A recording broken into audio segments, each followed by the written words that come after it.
আসসালামু আলাইকুম দর্শক, আমরা এখন আছি আমাদের ধান খেতে। পানি দিতে আসছি।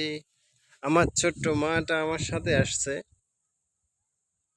আমার ছোট্ট মা মাইশাবরী এখন আপনাদের সামনে একটা ছোট্ট করে কবিতা বলবে। কবিতা বলবো না গান বলবা? কবিতা। কবিতা বলবা। কোন কবিতাটা বলবা? আম পাতা লাগাবো। আম পাতা জোড়া জোড়া বলবা?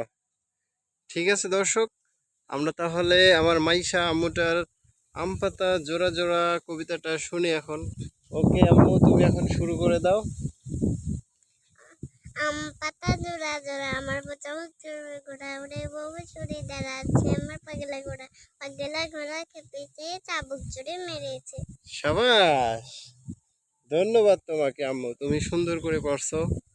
দর্শক, আপনারাও আমার আম্মুটাকে ধন্যবাদ এবং থ্যাংক ইউ দিবেন। আমি আশা করি আমার আম্মুটা অনেক সুন্দর পারছে। আমার আম্মুটাকে উৎসাহ দিলে সে আরো অনেক কিছু বলবে আপনাদের। ওকে দর্শক, আজকের মতো এখানেই বিদায়, টাটা, আল্লাহ হাফেজ। আল্লাহ হাফেজ দাও। আফেজ।